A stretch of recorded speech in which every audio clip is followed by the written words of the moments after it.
I'm very happy we started with, because I would say that most people, when they think about the gig economy, it's very specific. There is a platform, everybody's like joining and doing things together, and then going to whatever they want to do in their time. And it looks like it's very narrow when they think about the gig economy. And the first thing that comes to my mind is like, we know that the world is going to be much more of that, right? We're going to have more independent worker, more freelancers, more people working part-time in this and part-time in that. So how do you see that like influencing our lives, and maybe what we need to know about the future? I mean, my view on the future of work, and I think we've seen it during this past year, is that it will look more like the gig economy. Certainly in most major markets, if you look at the US, if you look at Europe, the gig economy has only continued to grow. And this past year with the pandemic only accelerated it.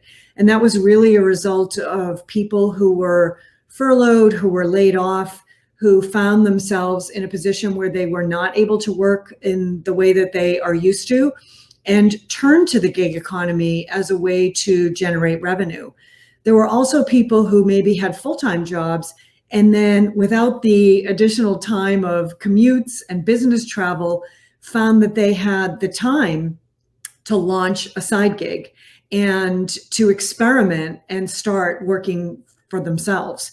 And I just don't think those trends are going to reverse anytime soon. So in my opinion, the future of work looks more and more like the gig economy, which is not to say that employees are going away, because they're not. There will always be full-time employees and full-time jobs.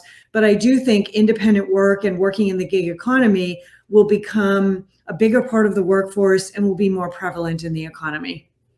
And do you think that these people who decide to open a gig, or to go into something independent, do they express different skills, or do they need to know different things about the experience or the skills, the capabilities in order to work this way? Or it's the same people working within organizations and outside of them?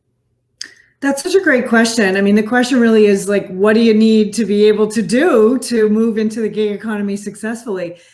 And there are some different skills that are required. I mean, I think the first one is really the mindset, getting into the mindset of, I own my career, I control my career, I'm responsible for creating a professional life that meets my criteria, that fits with my personal life. It's a little bit different than looking for a job where you're looking at what's already available and trying to figure out which one is the best fit, versus feeling like you can create something. So the mindset is one big thing. The second big skill, which really isn't very talked about, and I think isn't often a surprise, is when people leave full-time work and go out on their own, time management is often a real issue.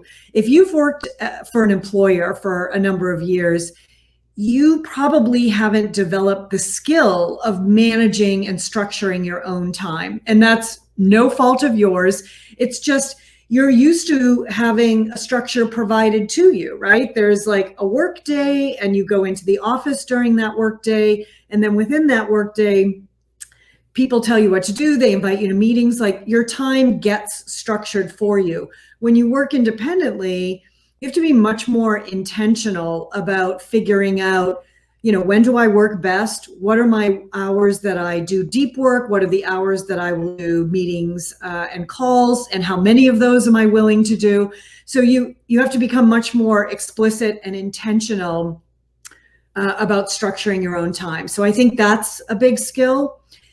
And I would say skill number 3 is having the ability to curate and manage a team of independent workers.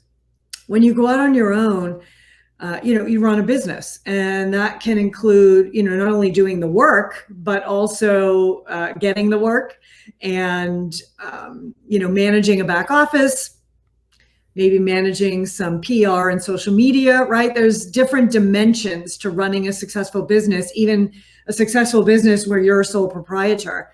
And I think the most successful independent workers are those that curate a team of independent workers to help them particularly do the things that they're not good at or that they don't enjoy.